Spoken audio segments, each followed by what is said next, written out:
I can tell you exactly what the Fed's going to do, and you can do this at home. So if listeners want to take notes, it's really easy. First of all, what is the problem the Fed's trying to solve? What is their solution? And then what are the exceptions to that so that we can have a complete predictive analytic model? The problem they're trying to solve is the following.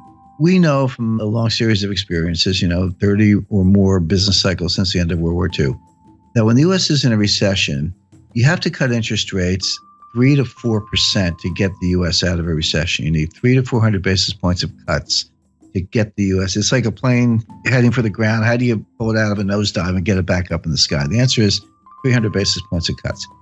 How do you cut interest rates 300 basis points when you're only at 75 basis points? The answer is you can't. And forget about negative rates. The evidence is now pretty good that negative rates do not work. In other words, negative rates are not more of the same. When you go from, let's say, 0.5%, and you go to 1/4, and then you go to 0, and then you keep going to negative 25, you didn't just ease by another 25 basis points. The evidence from Japan and Europe is that you're through the looking glass and you have very strange effects, really unintended consequences. I'll give you a couple examples. So the conventional theory is, well, the more I cut interest rates, the more stimulus I get. That's a joke, but that's what they think. But if I go negative, you're absolutely going to go out and spend the money. Because if you don't spend the money, I'm going to take it away. You sit there long enough, you'll have nothing left in your bank account because I'm going to take, with these negative interest rates, I'm going to take it away. So people will run out and spend. And the other thing is that, it's obviously, from the lending point of view, they'll borrow money, because the bank pays you to be a borrower. But here's what happens in the real world. This is the difference between academics and human beings.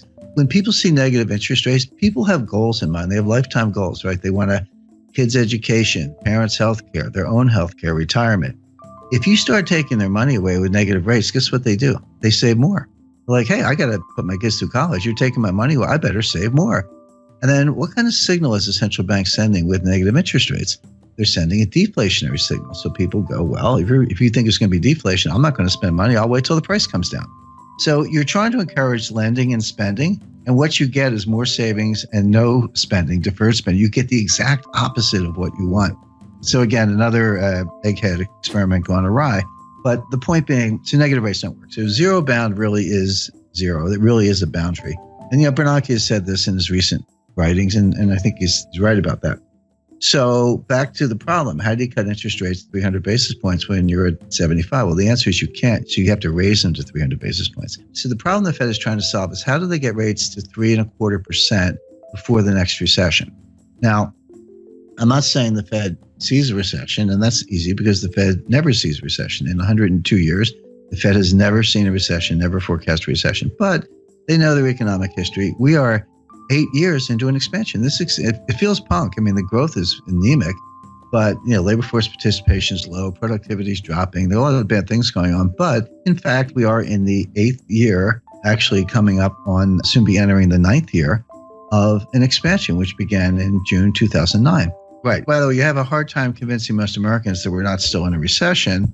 Depressions are different than recessions. The technical definition of a recession is 2 consecutive quarters of declining GDP with rising unemployment, a couple other bells and whistles, little subjective factors, but that's basically it.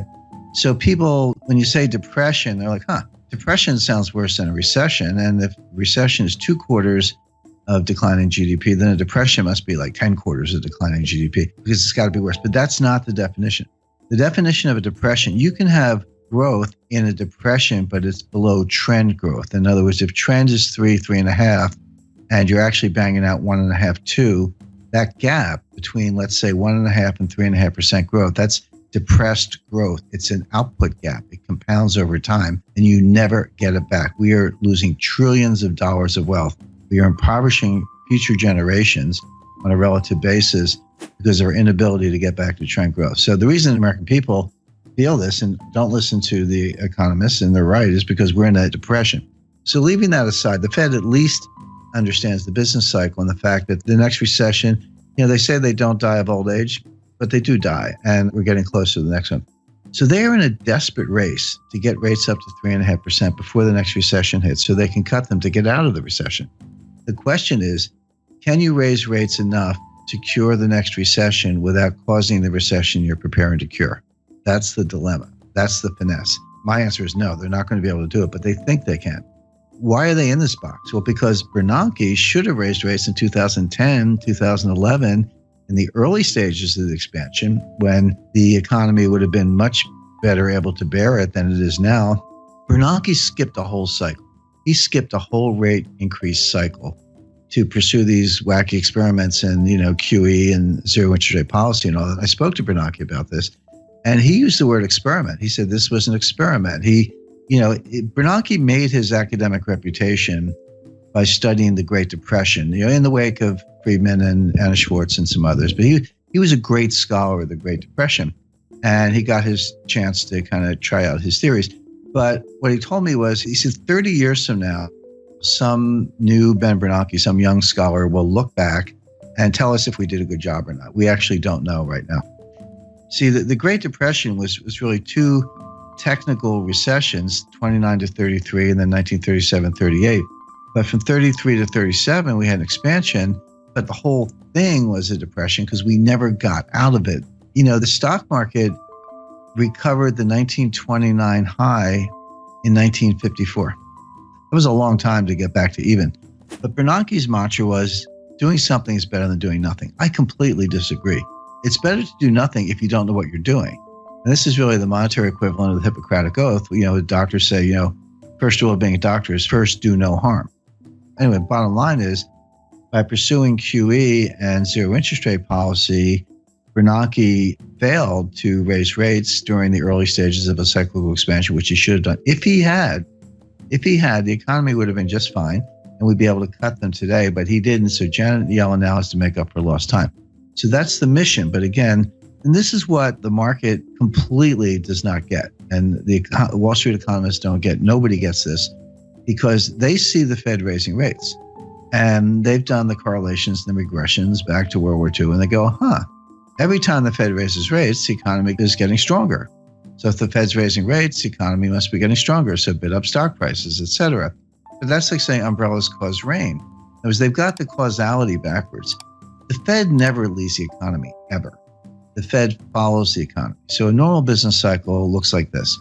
So you get a little expansion going, and unemployment starts to go down, and industrial capacity utilization starts to go up, and inflation starts to go up. And the Fed's watching, and then it keeps going. And they go, it's getting a little hot. We better raise rates. And they raise rates, but of course they started too late. The expansion keeps going. Inflation keeps going up. Unemployment keeps going down.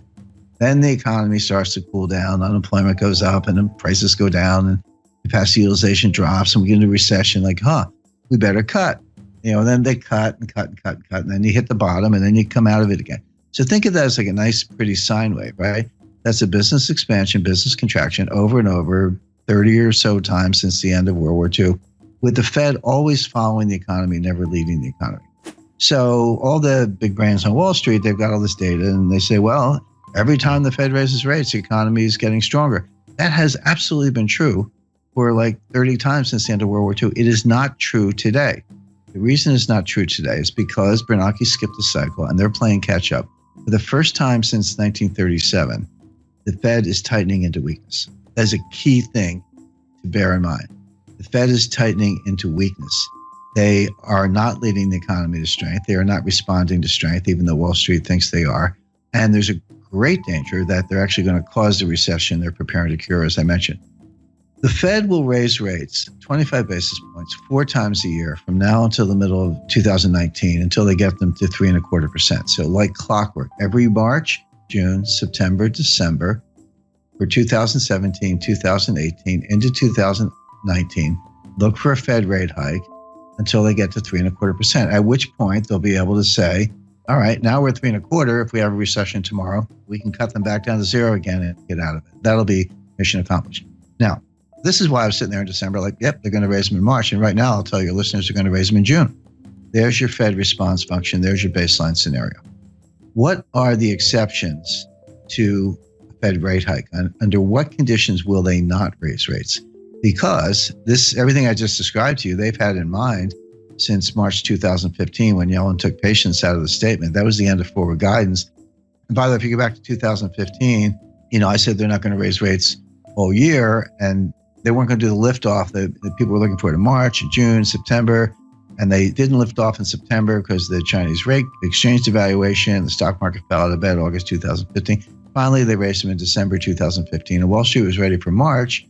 I said, no. In June, no. September, no. It wasn't until December 2016 that they raised them the second time. So obviously, there are conditions under which they don't raise rates, notwithstanding the baseline scenario. So what are those conditions? There are three. Well, four, actually. So if you see job creation below 75,000, that will cause them to pause. By the way, pause is the key word. If you go home through the speeches, you'll see the word pause in Dudley's recent remarks. Pause is the Fed's jargon for we're not going to raise rates. We got the Jim scenario, which I took from the Fed, it's their scenario, or a technical recession. So, we're going to know Friday what the first quarter GDP is. It's pretty close to negative, but I'm not saying we're in a recession now. We might be. But if you see a recession, they'll pause. You see job creation below 75,000, they'll pause. By the way, that's a very low bar. If you see a jobs report, see, this is the other thing that confuses Wall Street. You see a jobs report with 100,000 jobs. So Wall Street goes, oh, that report's really weak. The Fed's going to think twice. No, 75,000 is the number. Yellen told us that. It was in one of her speeches. You just have to be a geek like me and read all the speeches. So the third factor would be disinflation. So the Fed has this 2% inflation target. They've missed it for 6 years. They're finally getting close to hitting it. By the way, I think the listeners know they use the PCE core deflator year over year. There's PPI and CPI and core, a bunch of inflation indices, but we know what they use. PCE core deflator year over year. That actually has been getting close to 2%. But if you see it turn around, if you see that gap down to like 1.5, 1.4, 1.3, then they will pause. The last condition for the pause is a disorderly decline in stock markets more than 5%. If you see a 6, 7, 8% decline, so if the S&P went down 100 points, Fed doesn't care. Dow Jones goes down 1,000 points, Fed doesn't care. But beyond that, if you see the S&P start to go down 150 or the Dow start to go down 1,500 points in a disorderly way, it looks a little scary. It looks like there's no bottom. It looks like if you see that, they'll pause. So the Fed is going to raise like clockwork 4 times a year for the next 2.5 years, unless you see job creation below 75,000, disinflation, a technical recession. If you don't see one of those things, they're going to raise rates. And so right now, I don't see any of them. I mean, they could all happen, but it looks like, growth is going to be positive. Job creation's been decent, over 100,000. Disinflation is probably coming, but not quite here yet. And they'll want to see a couple months in a row. And the stock market's not crashing. So none of the pause conditions are in place. Therefore, they will raise rates. Simple.